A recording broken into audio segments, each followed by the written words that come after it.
Welcome to the Old Time Radio Westerns. I'm your host, Andrew Rhynes, and let's get into this episode.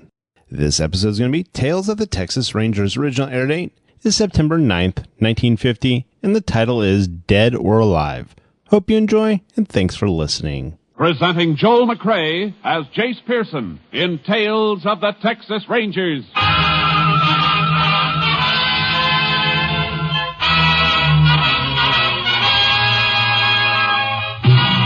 Tales of the Texas Rangers, authentic stories from their official files. Texas, more than 260,000 square miles, and 50 men who make up the most famous and oldest law enforcement body in North America.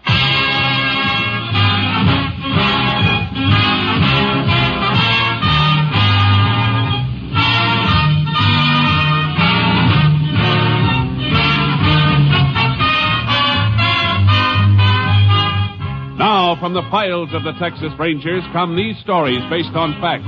Only names, dates, and places are fictitious for obvious reasons. The events themselves are a matter of record.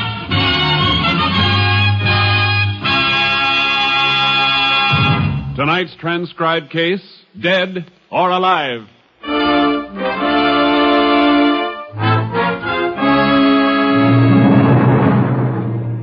At exactly 9:13 a.m. on Wednesday, April 16th, 1947, the French freighter Grand Camp, carrying a highly explosive cargo of ammonium nitrate fertilizer, blew up in the harbor at Texas City, Texas.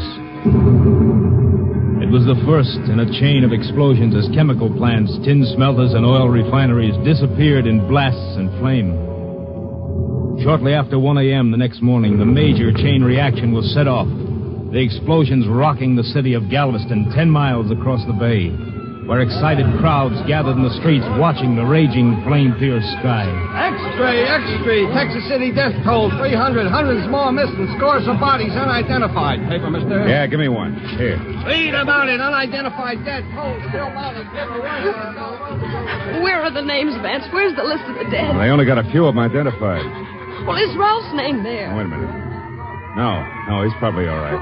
A working square like him would be. But he worked at one of the refineries they're burning. Stop blubbering. Want to attract attention to me? No, Vance, no, but he is my brother. I gotta worry about him, too, don't I? Yeah. Come on, over here, into this doorway.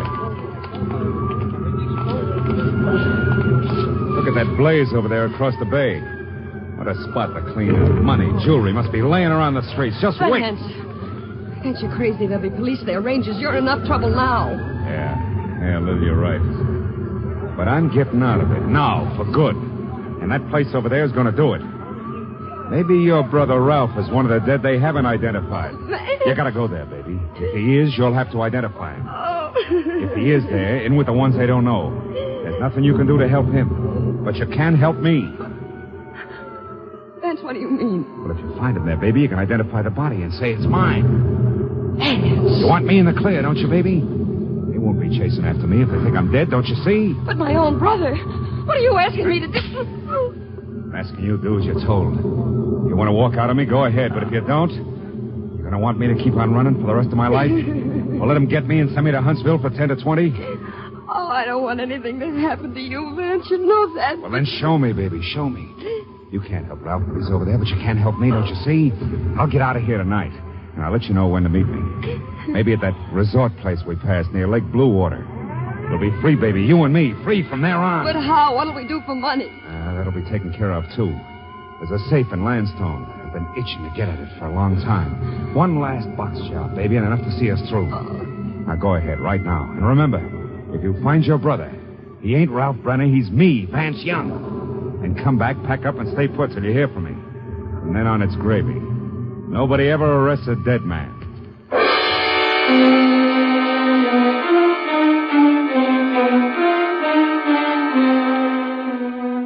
By Friday morning, April 18th, more than 200 bodies, many still unidentified, were laid out in the Texas City High School gymnasium. Texas Rangers, including Ranger Jayce Pearson, were on hand to help distraught relatives make identification. I can't believe it. You're sure your husband isn't in any of the other places where bodies are being held? No, Ranger. He may be all right. Lots of men have been so busy helping others, he may be one of those. Oh, if only he isn't here. Let's hope he isn't. The embalmers are still working on more bodies over at McGar's garage. It's the only place handy. Keep your hopes up, but don't hope too much for a while. Well, I'll be all right. Might as well start looking through this next row now. They're pretty bad cases. Recognize anything on this one? No.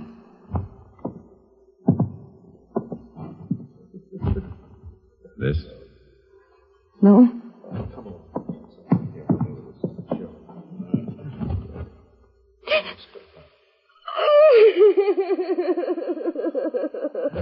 I'm sorry. I'm very sorry, ma'am. Are you sure? That ring on his finger. I gave it to him a long time ago. Yeah, I know. It isn't easy, but try and get a grip. I'm all right, Ranger. You better give me the name for the tag. His name is... Vance. My husband, Vance Young.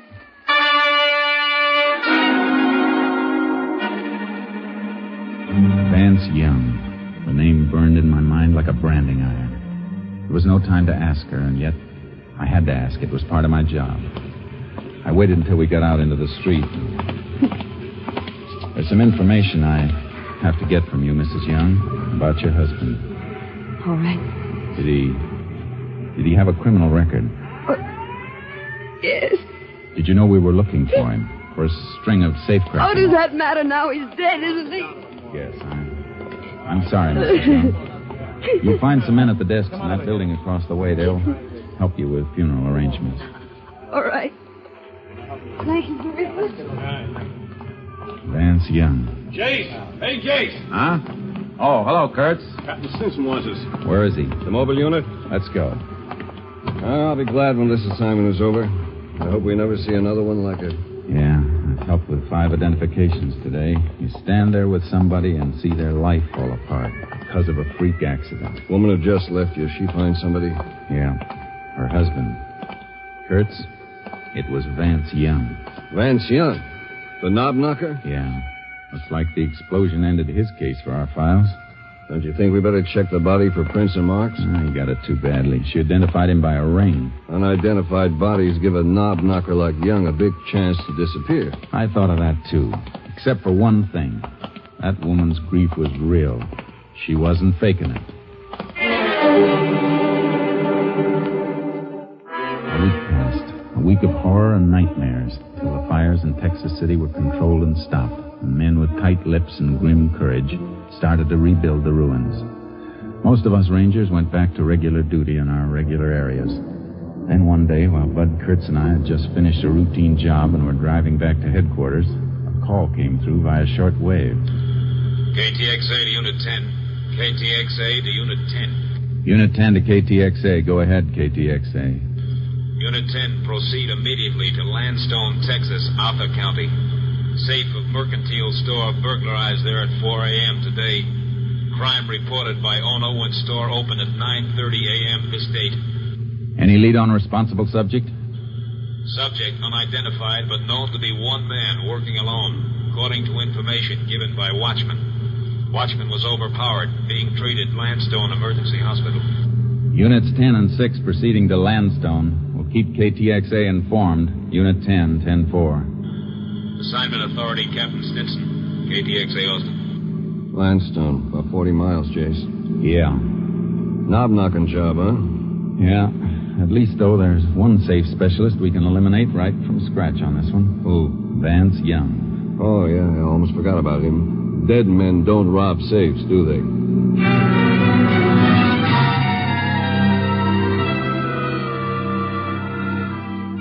We reached the Landstone Mercantile Store at 11:15, and Sheriff Joe Pastroni showed us through. These back rooms are used for storage. He came in through the back, went through that door over there to the general office. That's where the safe is. How'd he get into the building? Forced the watchman to let him in. Watchman patrols this whole area, door shaker. Has keys to get into all the stores if he sees anything that looks funny. Well, then he must have met the safecracker outside. Yeah, I guess so. Watchman was pretty dazed this morning. The doc is patching him up at the hospital. Deputy will drive him back here as soon as his head's fixed.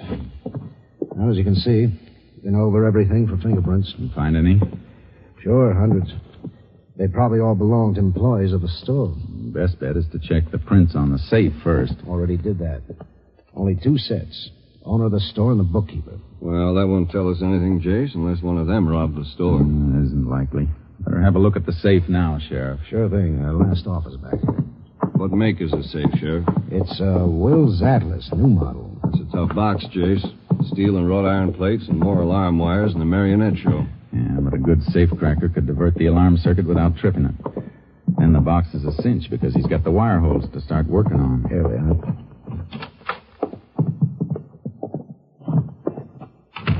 You figured it, Jayce. Backplate blown clean out. Yeah, didn't even have to drill. Small nitro charges in the wire holes, and it was as good as having the combination. Here's where he jumped the alarm circuit. Neat hookup, all right. You take the pictures of all this, Sheriff? Yeah, I can pick up a set of my office if you like. Thanks. Oh, Winky. Howdy, Sheriff. Rangers. I've been waiting for you. This is a watchman. How's your head? Well, aspirin ain't gonna help it any, I'll tell you that. You gonna get the fella? We'll be able to answer that better when the fingerprints are checked. Fingerprints? He ain't gonna find any he left. He was wearing gloves. I figured, Jayce. Yeah. Tell me, Winky, would you recognize the man if you saw him again? Could you pick out his picture? Yeah. If I had his picture took with a sack over his head, I could. That ain't likely. You mean his face was covered? Had a sack over his head, like I told you. Holes for the eyes. He ain't gonna catch him by no fingerprints or pictures. Maybe you ain't gonna catch him at all. Oh, I wouldn't say that, Winky. Sheriff, would you mind going down to your office for prints of the pictures of the scene here? I'd like them sent on to my headquarters for an MO check. Sure. Take care of it right away. What kind of check is an MO check, Ranger? It means modus operandi, Winky. All criminals have definite methods and habits. They're repeated on each job they do. Forms a pattern. Well, there's sure a pattern here, all right, Jayce. Method of entry, where that circuit was jumped, sack mask, nitro charge in the wire holes. Yeah. And it fits 3 men. 3 safecrackers we've followed before. Yeah. There's Bert Larkin. He's still doing time in Folsom for a job he pulled on the coast. Yeah. And the other 2 are Jack Fontaine and Vance Young. Yeah, but Young is dead. That leaves us Fontaine. You mean you know who did it? Without nothing to tell you? There's plenty to tell us. The modus operandi can be almost as good as a fingerprint or a signature. I'll be winged. Maybe that fella's going to pay off for slugging me after all. And for hurting my arm when he grabbed me in the alley there. How'd he grab you? Show me. Go ahead, show me. On you? Well, let's see. He whipped my arm up behind me like this. Then he jabbed a thumb up behind my ear like this. Sure hurts, don't it? Sure does. Well, you can let go now. Judo. Still fits Fontaine, Jayce. Yeah. Or Vance Young. He used it, too, on other jobs. When did he slug you? After he made me open up the back door and let him in. You mean he sneaked up on you before you could draw your gun? Sneaked nothing. That's why I didn't get onto him at first. Heard him come walking through the alley toward me like he's taking a shortcut. You heard him? Yeah, it was dark, so I didn't see the mask until I lit a match. He asked for a light, see? Then he grabbed me. And he got me inside here and beat on me and kicked me. Jayce, that doesn't sound like Fontaine. It wasn't Fontaine. He always sneaked a watchman from behind, and they never heard him. He always wore sneakers. Well, then who? Vance Young. That match trick is Vance Young's. But Young is dead. Maybe yes, maybe no. But I know one thing.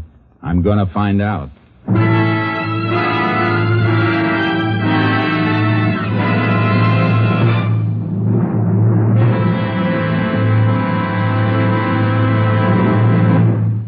You are listening to Tales of the Texas Rangers, starring Joel McCrea as Ranger Jayce Pearson. And now, we continue with tonight's case, Dead or Alive, an authentic story from the files of the Texas Rangers.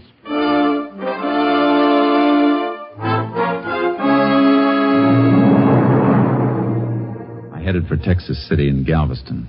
Kurtz and I had no way to move until we knew for certain whether Vance Young was dead or alive. As we drove, I put through a request for headquarters to dig up some information. We were still on the road when KTXA came up with the answers. KTXA to Unit 10. KTXA to Unit 10. Unit 10 to KTXA. Go ahead, KTXA. Have information you requested. Woman who identified body of Vance Young in Texas City gave name as Lillian Young, residing at 410 Harbor Lane, Galveston. Deceased was wearing ring used in identification. Has subject Lillian Young claimed ring? No claim has been filed yet. Ring still being held at property claims in Texas City. Unit 10 also requested check on place where body identified as Vance Young was originally found. Body was among those recovered from debris of Amalgamated Refinery Plant 7. Unit 10 believes identification may have been falsified. Possibility Vance Young still alive. Units 10 and 6 continuing investigation. May be tied in with robbery in Landstone, Texas. Proceed and keep KTXA informed. Authority, Captain Stinson. Unit 10, 10-4. KTXA, Austin. You get that address, Kurtz? Yeah. 410 Harbor Lane, Galveston. If we're right, she may have cleared out by now, but we've got to try it. What do you want me to do? I'll drop you at Texas City. Get that ring and check every living person who worked at Amalgamated.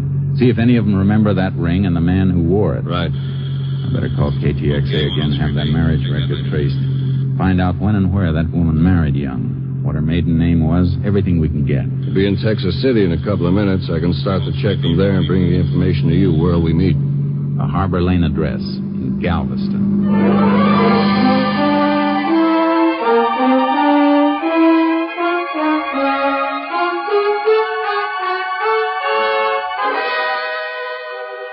I found the rooming house Lillian and Vance Young had lived in, but I was too late.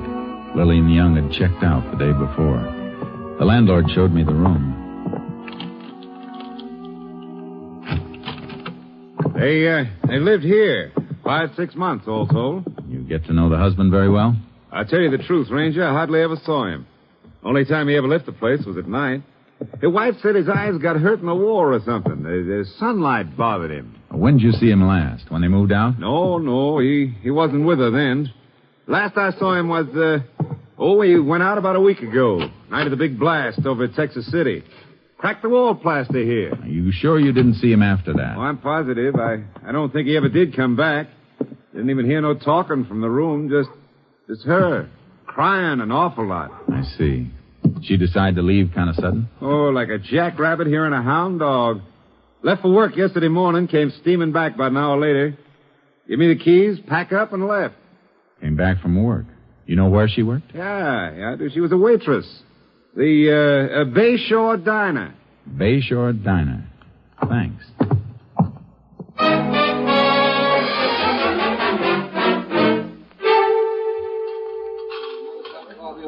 So she up and quit on me just like that yesterday morning. Right smack in the middle of the breakfast rush, too. Because the postman come in and give her a special delivered letter. Who was it from? Who was it from? With 20 orders of ham and in the fire, I got time to read a mail?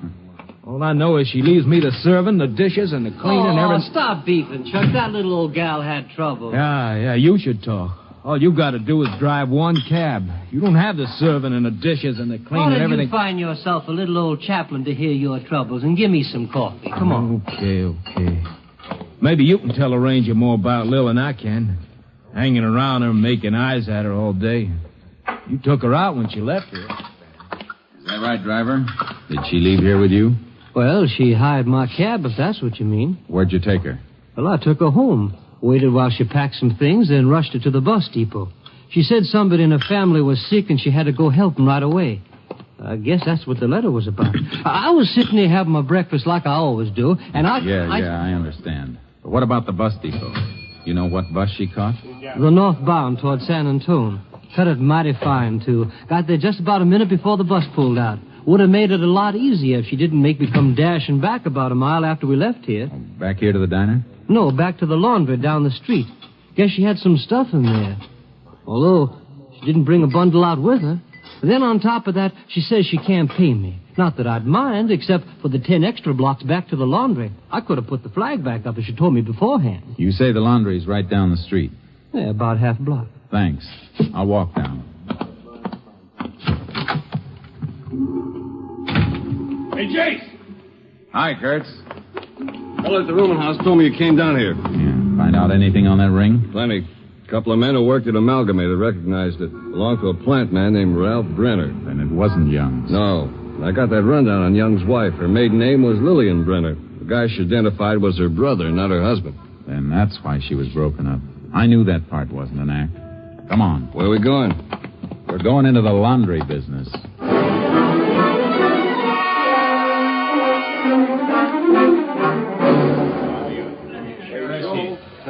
Yeah, she was real upset because the things wasn't ready, but you know how it was, Ranger. We was almost 10 days behind because of Texas City. They was even using our delivery trucks for emergency over there. Some of our men left the job to help out. Yeah, sure, but what did she leave here? Waitress uniforms? Oh, lands, no. Dinah up there has a regular uniform service. All she ever left here was men's shirts. Probably Vance's shirts, Jayce. Yeah. Real good shirts, too, Ranger. The kind you don't have to starch at all. And real fancy colors, too.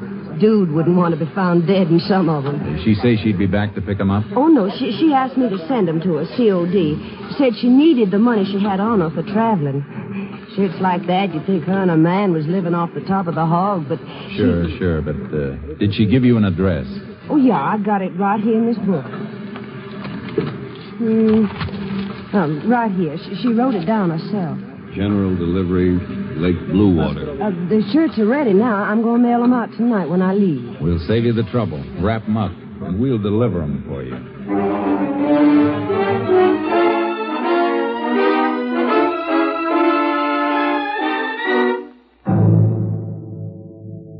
Kurtz and I headed for Lake Bluewater, towing our horses in the trailer, ready to follow Vance Young no matter which way he moved. It was dark as we drove into the town. The clock on the courthouse was just striking 9. Not many people on the streets, Jayce. Looks like everything's closed up for the night except for the movie and the drugstore. Better find a place and turn in. Yeah, I think we ought to drive out of town, camp someplace off the lakeshore, walk the horses out for a while. I thought we were going to plant that laundry bundle at the post office in the morning, watch for a pickup. We are. Well, why not pasture the horses at the edge of town, find accommodations right here? If we stay in town overnight, it may start some talk. Talk drifts. We don't want to tip our hand. I guess you're right. Well, let's get out to the lake and find a campsite. Funny thing about Young's wife remembering his shirts. Guess it's force of habit for a woman. Strong thing, Habit. His safe-cracking habits told us he was still alive. And now maybe her habits are going to make him wish he was dead again.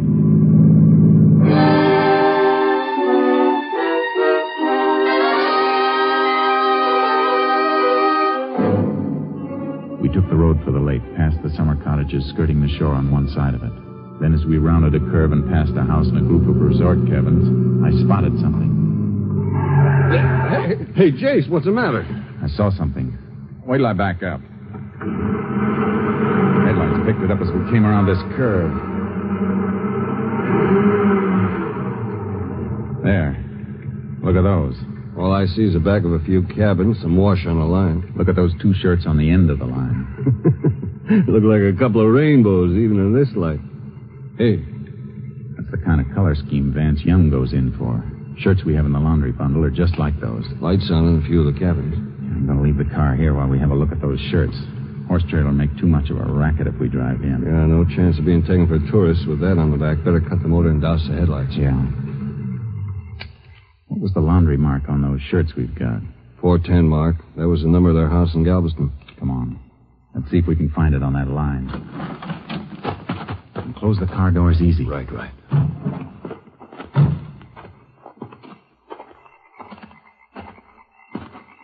Take one of them down so we can get a better look at it. What's the matter? Clothespin stuck. There, I got it now. Hold it low to the ground. I'll cut my hand over the flashlight. Good. There it is. 410. These belong to our boy, all right. Quite a few cabins, Jayce. He's in one of them. That's all we have to know. Come on. Start with this end cabin and go right on down the line. We better be ready for anything. Here's the first stop. Dark, Jayce. Yeah, you have to feel your way around. Doesn't seem to be anybody living here. This one's empty. Now let's move All on. right, you. What? Hey. Put that flash out before I fire. No. Oh, Rangers, I'll put it out. That's better. Who are you? Name's Ed Bullock. I own these cabins. Just walking back from the boat dock with a couple of guests. Saw you sneaking in the dark. You looking for a place to stay? No. We're looking for a couple named Young. Oh, well, that's funny. It was Mr. Young who spotted your shadows. Hey, Mr. Young. Was that Young just with you? Yeah. Him and his wife was right behind me when I flashed light in here. They spotted us, Jayce? Yeah. Come on. Hey, my boat. Somebody started my boat. Is that the only boat you got down there? Only one with a motor. There's a canoe. We're not going to reach them, Jayce. They'll head across the lake. How far is it, Bullock? A mile and a half. Kurtz, grab your horse from the trailer. You can beat them around to the far side if you ride hard. When you get there, flash your light. That'll keep them from trying the shore over there. Right. What about you? I'm taking the canoe. And hurry! We'll get him. Ranger, I better go back to the office. My wife... You can faint later, Mr. Bullock. Right now, I need you. I'm going out in the canoe. Flash your light from this shore. They'll think I'm here and they won't dare land on either side. But make sure you don't turn the light on me in this canoe. All right, Bullock. Turn your light on as soon as I get out in the open water. I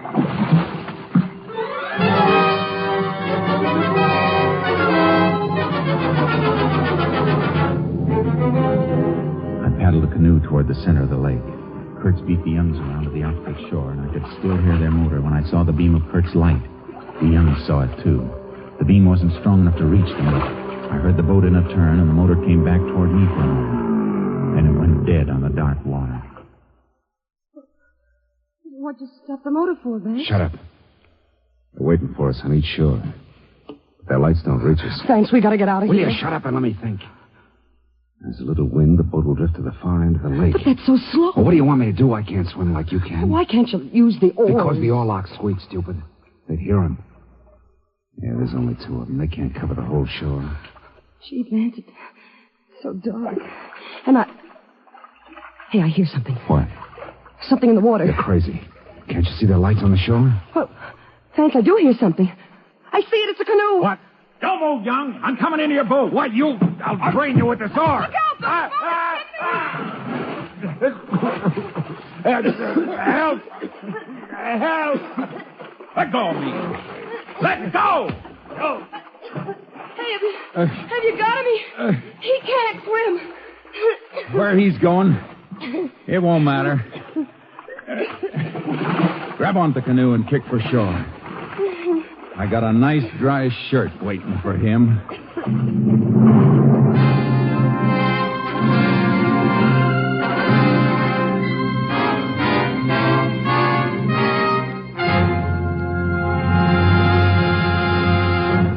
Convicted of robbing a safe in the mercantile store, Vance Young, on the basis of his previous record, was sentenced to life imprisonment at Huntsville.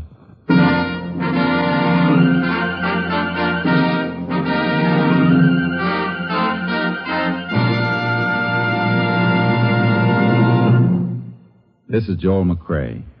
Many of our listeners, particularly in Texas, recall these cases we've been dramatizing, and some listeners have sent in questions about the Rangers. Yes, it's true. There are only 50 Texas Rangers.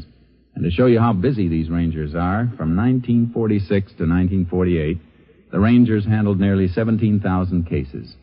With Texas as big as it is, that means they cover about 4 times greater area per man than any other police officer in the world. Next week, we'll have another authentic story I believe you'll enjoy very much. Like the others, it's based on their official files, adding further glory to the Rangers. Hope you'll be listening. Good night. Next week, Joel McCrea in another authentic reenactment of a case from the files of the Texas Rangers. Joel McCrea is currently seen starring in the MGM production Stars in My Crown. This story was transcribed and adapted by Joel Murcott, and the program was produced and directed by Stacy Keach. This is Hal Gibney speaking. 3 chimes mean good times on NBC. Your Saturday hour of fun begins in 4 weeks. You will hear Judy Canova and this young man. Hello, everybody. This is Dennis Day. On October 7th, I'll be starting a new season on the air. There'll be fun for all, lots of music and laughs. So join us for our opening show, October 7th, over your favorite NBC station. Yes, beginning October 7th, hear Dennis Day, then Judy Canova in an hour of fun on NBC. 3 chimes mean good times on NBC.